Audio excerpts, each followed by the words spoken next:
നബിയുടെ കഥയാണ് പറയാൻ പോകുന്നത്. നീ തയ്യാറാണോ അമീർ? ബിസ്മില്ലാ.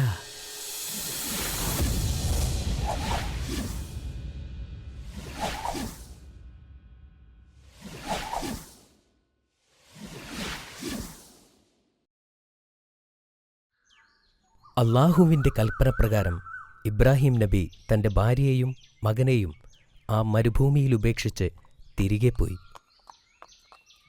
ഹാജറയുടെ കയ്യിൽ വെറും 2 ദിവസത്തേക്കുള്ള ഭക്ഷണം മാത്രമേ ഉണ്ടായിരുന്നുള്ളൂ. അതും കഴിഞ്ഞു. ഹാജറ ബാക്കിയുണ്ടായിരുന്ന വെള്ളം കുടിച്ചതിനാൽ അവരുടെ കുട്ടിക്ക് പാല് കൊടുക്കാൻ കഴിഞ്ഞു.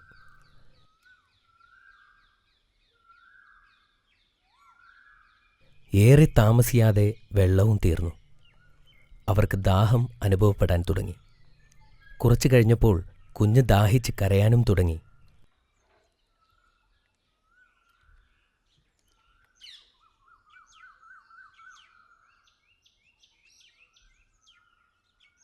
അവർ അടുത്തുള്ള മർവ പർവ്വതത്തിലേക്ക് ഓടിക്കയറി.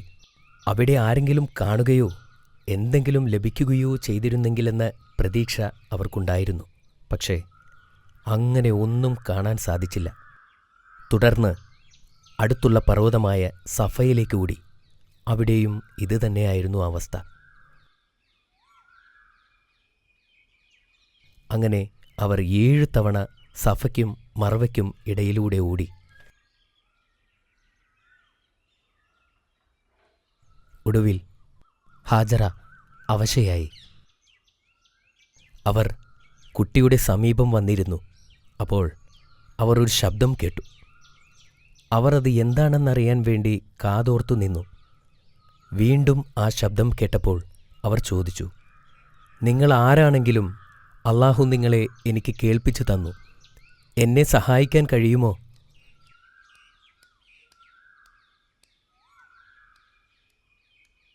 അപ്പോൾ അവിടെ ഒരു മലക്ക് കുഴി കുഴിക്കുന്നതായി കണ്ടു.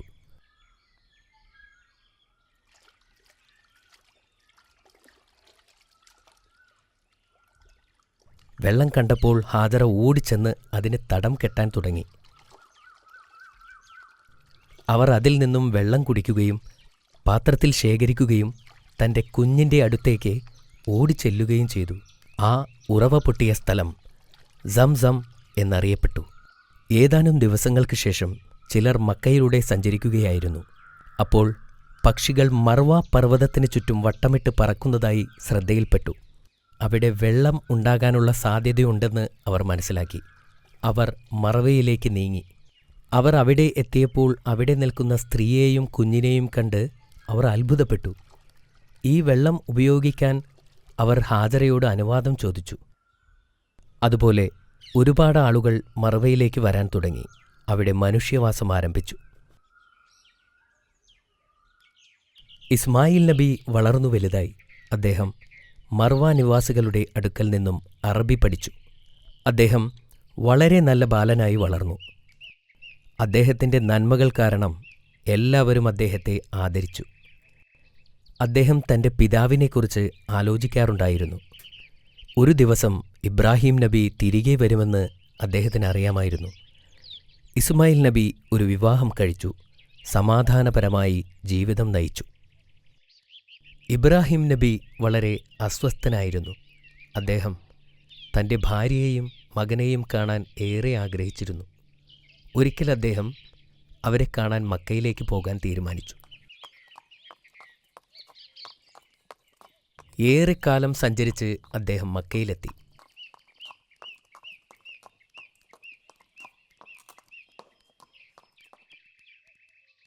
ഇബ്രാഹിം നബി എത്തുന്നതിന് മുമ്പ് തന്നെ ഹാജറ ബീവി വഫാത്തായിരുന്നു. അത് മക്ക നിവാസികളിൽ നിന്നും അദ്ദേഹം മനസ്സിലാക്കി. എന്നാൽ ഇസ്മായിൽ നബി ഇപ്പോഴും ജീവനോടെയുണ്ട് എന്ന് അദ്ദേഹം അറിഞ്ഞു. ഇത് കേട്ടതിൽ അദ്ദേഹം വളരെയധികം സന്തോഷിച്ചു. അൽഹംദുലില്ലാഹ് എന്ന് പറയുകയും ചെയ്തു.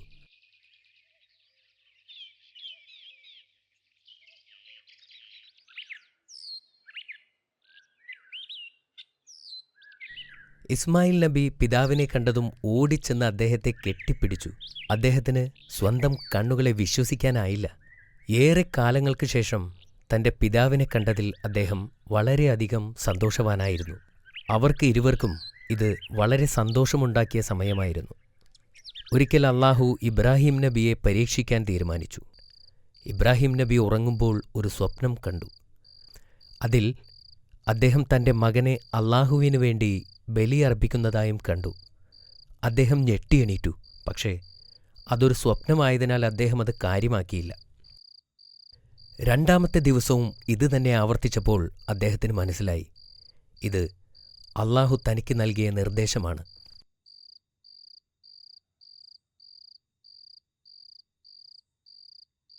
ഇബ്രാഹിം നബി ഇസ്മായിൽ നബിയെ വിളിച്ചു. താൻ കണ്ട സ്വപ്നത്തെക്കുറിച്ച് പറഞ്ഞു. അപ്പോൾ ഇസ്മായിൽ നബി പറഞ്ഞു, അല്ലാഹു അങ്ങയോട് എന്തു പറഞ്ഞുവോ അത് ചെയ്യുക. അടുത്ത ദിവസം അവർ ഒരു കത്തിയും കയറുമായി അറഫ പർവ്വതത്തിന് മുകളിലേക്ക് പോയി.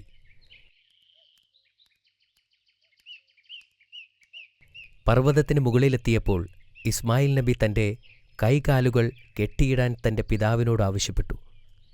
കാരണം അല്ലെങ്കിൽ ബലിയർപ്പിക്കാൻ ബുദ്ധിമുട്ടുണ്ടായേക്കാം. ഇബ്രാഹിം നബി അതനുസരിച്ചു. എന്നിട്ട് സ്വന്തം കണ്ണുകളും മൂടിക്കെട്ടി. തൻ്റെ മകൻ്റെ മരണം കാണാൻ ത്രാണിയില്ലാത്തതിനാലായിരുന്നു അത്. നബി തൻ്റെ കത്തി ഉയർത്തി. എന്നാൽ പെട്ടെന്ന് ആകാശത്ത് നിന്നൊരു ശബ്ദം കേട്ടു. ഇസ്മായിൽ നബിക്ക് പകരം ദൈവം ഒരു ആടിനെ യാഗമർപ്പിക്കാൻ കൽപ്പിച്ചു. നബി വളരെയധികം സന്തോഷവാനായി. അല്ലാഹുവിൻ്റെ പരീക്ഷണം അവർ ജയിച്ചിരുന്നു. അവർ ആ ആടിനെ അറുത്ത് അതൊരു വലിയ ആഘോഷമാക്കി മാറ്റി.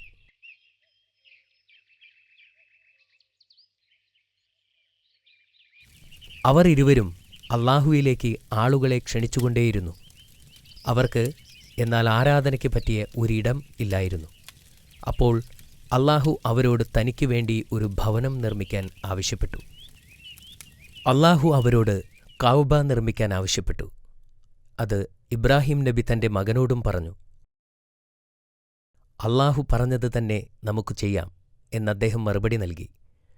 അവർ കഅബ നിർമ്മിക്കാൻ തുടങ്ങി. ഇസ്മായിൽ നബി കല്ലുകൾ കൊണ്ടുവരുകയും ഇബ്രാഹിം നബി ആ ജോലി ആരംഭിക്കുകയും ചെയ്തു.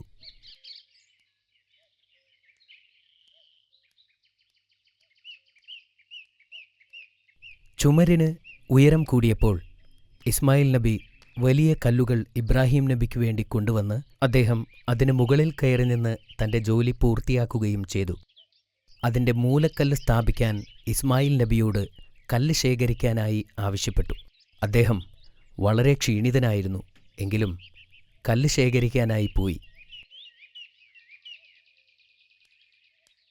അന്നേരം മലക്കുകൾ ഇബ്രാഹിം നബിക്ക് സ്വർഗത്തിൽ നിന്നും ഇറക്കപ്പെട്ട കല്ല് കൊണ്ടുവന്ന് കൊടുത്തു.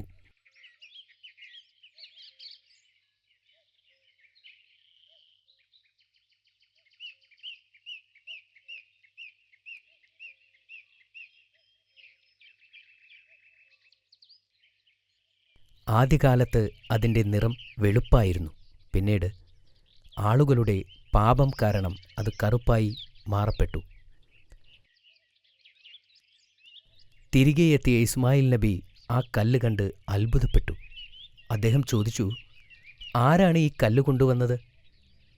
ക്ഷീണം ബാധിക്കാത്ത ഒരാൾ കൊണ്ടുവന്നതാണ് എന്ന് ഇബ്രാഹിം നബി മറുപടി പറഞ്ഞു. അങ്ങനെ അവർ നിർമ്മാണം പൂർത്തിയാക്കി. അവർ ചെയ്ത ഈ കർമ്മം സ്വീകരിക്കാനായി അല്ലാഹുവിനോട് പ്രാർത്ഥിച്ചു. അല്ലാഹു അതിൽ വളരെ സംതൃപ്തനായിരുന്നു. എല്ലാവരോടും കഅബയിൽ വന്ന് തീർത്ഥാടനം ചെയ്യാൻ ആഹ്വാനം ചെയ്തു. അത് ഇബ്രാഹിം നബിയുടെ ജനത അനുസരിക്കുകയും ചെയ്തു.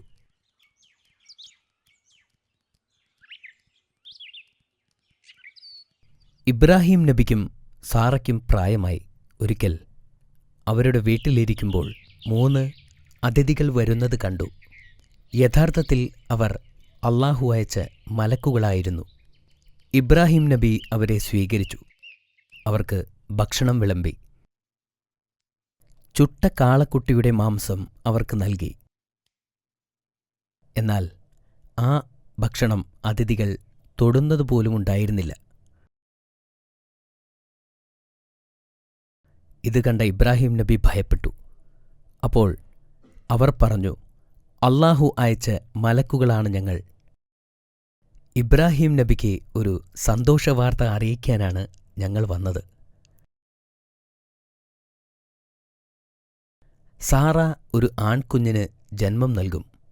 അവനെ നിങ്ങൾ ഇസ്ഹാക്ക് എന്ന് വിളിക്കണം. അവൻ ഭാവിയിൽ ഒരു പ്രവാചകനായിത്തീരും. അവർ പറഞ്ഞു. സാറ അത്ഭുതപ്പെട്ടു. എനിക്ക് പ്രായമായി, ഇനി ഞാൻ എങ്ങനെ ഒരു കുഞ്ഞിന് ജന്മം നൽകും? അപ്പോൾ മലക്കുകൾ പറഞ്ഞു, അല്ലാഹുവിന് എല്ലാം സാധ്യമാണ്. കുറച്ചു മാസങ്ങൾക്ക് ശേഷം സാറ ഗർഭിണിയാവുകയും ഒരു കുഞ്ഞിന് ജന്മം നൽകുകയും ചെയ്തു. കുഞ്ഞിന് ഇസ്ഹാക്ക് എന്ന് പേരുമിട്ടു.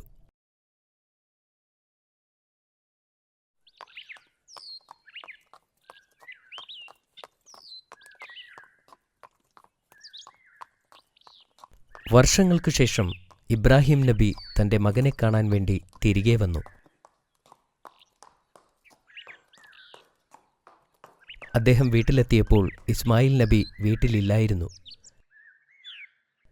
ഇസ്മായിൽ നബിയുടെ ഭാര്യ അവിടെ ഉണ്ടായിരുന്നു. അദ്ദേഹം അവരുടെ സുഖവിവരം അന്വേഷിക്കാൻ തുടങ്ങി. എന്നാൽ അവർ പരാതിക്കെട്ട് അദ്ദേഹത്തിന് മുമ്പിൽ അഴിച്ചുവച്ചു. ഇബ്രാഹിം നബിക്ക് മനസ്സിലായി, അള്ളാഹുവിൻ്റെ അനുഗ്രഹങ്ങൾ അവൾ ആലോചിക്കുന്നു പോലുമില്ലല്ലോ. ആ സ്ത്രീ തൻ്റെ മകന് പറ്റിയ ഭാര്യയല്ലെന്ന് അദ്ദേഹം മനസ്സിലാക്കി.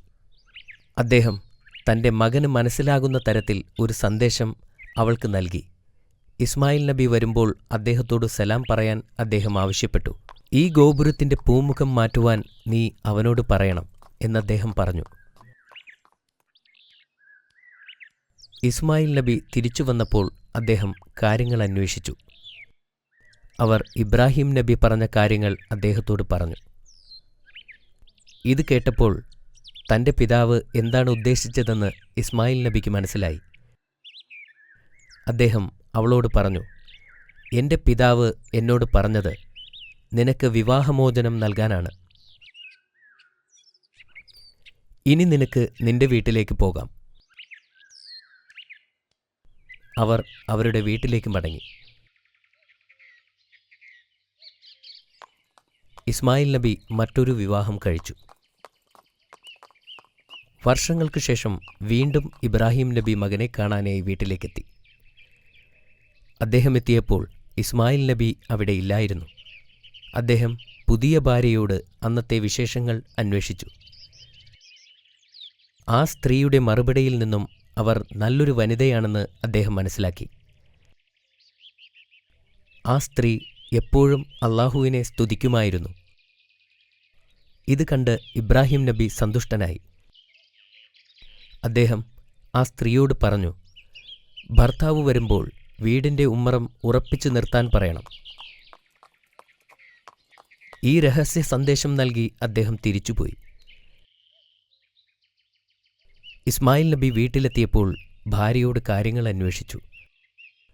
അവർ കാര്യങ്ങൾ പറയുകയും ചെയ്തു. ഇത് കേട്ട് ഇസ്മായിൽ നബി പറഞ്ഞു, അദ്ദേഹം പറഞ്ഞ വീടിൻ്റെ ഉമ്മറം നീയാണ്. നിന്നെ എന്നേക്കും കൂടെ നിർത്താനാണ് അദ്ദേഹം എന്നോട് പറഞ്ഞത്. 175 വർഷക്കാലം ഇബ്രാഹിം നബി ജീവിച്ചു. അദ്ദേഹത്തിൻ്റെ ജീവിതകാലം മുഴുവനും പരീക്ഷണങ്ങളെ നേരിട്ടിരുന്നു. അള്ളാഹുവിൽ ഉറച്ചു വിശ്വസിച്ചിരുന്നു. ഇബ്രാഹിം നബി അദ്ദേഹത്തിൻ്റെ ജീവിതം കൊണ്ട് നമ്മെ പഠിപ്പിക്കുന്നത് അള്ളാഹുവിനെ അളവറ്റ് സ്നേഹിക്കാനാണ്. 25ഓളം പ്രവാചകന്മാർ ഉണ്ടായിട്ടും അള്ളാഹു മനുഷ്യത്വത്തിന് മാതൃകയായി 2 പേരെ മാത്രമേ ഖുർആനിൽ പറഞ്ഞിട്ടുള്ളൂ. അത് ഇബ്രാഹിം നബി അലൈഹിസ്സലാമും മുഹമ്മദ് നബി സ്വല്ലല്ലാഹു അലൈഹി വസല്ലമയുമാണ്. മാഷാ അല്ലാഹ്, ഇത് വളരെ മനോഹരമായ കഥയായിരുന്നു. നിനക്ക് ഇബ്രാഹിം നബിയുടെ കഥ ഇഷ്ടപ്പെട്ടോ? തീർച്ചയായും ബാബ. ഞാൻ ഈ കഥയിൽ നിന്നും കുറച്ച് ചോദ്യം നിന്നോട് ചോദിക്കാം. നീ റെഡിയാണോ? ചോദിക്കട്ടെ? ചോദിക്കൂ. ഹാജറ റളിയല്ലാഹു അൻഹ ഓടിയ പർവ്വതങ്ങളുടെ പേരുകൾ എന്തൊക്കെയാണ്? അത് സഫ മർവ പർവ്വതങ്ങളാണ്. വഴിയാത്രക്കാർ പ്രവാചകന്റെ ഭാര്യയെയും കുട്ടിയെയും കണ്ടുപിടിച്ചതെങ്ങനെ? ഞാൻ നിനക്ക് കുറച്ച് ഓപ്ഷൻസ് തരാം. ഓപ്ഷൻ എ, മൃഗങ്ങൾ പർവ്വതത്തിലേക്ക് ഓടുന്നതായി അവർ കണ്ടു. ഓപ്ഷൻ ബി, മലയുടെ മുകളിൽ നിന്നും ഒഴുകുന്ന വെള്ളം അവർ കണ്ടു. ഓപ്ഷൻ സി, മലകൾക്ക് മുകളിലൂടെ പക്ഷികൾ പറക്കുന്നത് അവർ കണ്ടു. അത് ഓപ്ഷൻ സി. അവർ മലകൾക്കു മുകളിലൂടെ പറക്കുന്ന പക്ഷികളെ കണ്ടു. ശരിയുത്തരമാണ് അമീർ. അടുത്ത ചോദ്യം ഇതാ. എങ്ങനെയാണ് ഇബ്രാഹിം നബി പരീക്ഷിക്കപ്പെട്ടത്? അല്ലാഹു ഇബ്രാഹിം നബിയോട് സ്വന്തം മകനെ ബലി നൽകാൻ ആവശ്യപ്പെട്ടിരുന്നു. അദ്ദേഹം തന്റെ പുത്രനെ ബലി കൊടുത്തിരുന്നോ? ഇല്ല, ബലിയർപ്പിക്കുന്നതിന് തൊട്ടുമുമ്പ് അല്ലാഹു അദ്ദേഹത്തെ പരീക്ഷിച്ചതായി പ്രവാചകനോട് പറഞ്ഞു. ഒരാടിനെ അയച്ചു കൊടുത്തു. മാഷാ അല്ലാ, എല്ലാം വളരെ ശരിയാണ്. നീ എല്ലാം ശ്രദ്ധിച്ച് കേട്ടിട്ടുണ്ടല്ലോ. താങ്ക് യു ബാബ. മലക്കുകൾ നൽകിയ വെളുത്ത കല്ലിന്റെ നിറം എന്തുകൊണ്ടാണ് കറുത്ത നിറമാവാൻ കാരണം? പറയൂ. ആളുകൾ ഭൂമിയിൽ ചെയ്ത പാപങ്ങൾ കാരണമാണ്. എക്സലന്റ്. എങ്കിലിതാ നിനക്കുള്ള അവസാനത്തെ ചോദ്യം. ഇബ്രാഹിം നബിയുടെ രണ്ടാമത്തെ പുത്രന്റെ പേരെന്തായിരുന്നു? അത് ഇസ്ഹാഖ് നബി അലൈഹിസ്സലാം. ശരിയല്ലേ ബാബ? അതെ മോനെ, അത് ശരിയുത്തരമാണ്. ഇന്നത്തേക്ക് ഇത്രയും മതി. മോനെ അമീർ, പ്രവാചകന്മാരുടെ കഥകളിൽ നിന്നും നീ നല്ല പാഠങ്ങൾ പഠിക്കുന്നുണ്ടല്ലോ അല്ലേ? നാളെ ആരുടെ കഥയാ പറയാൻ പോകുന്നത്?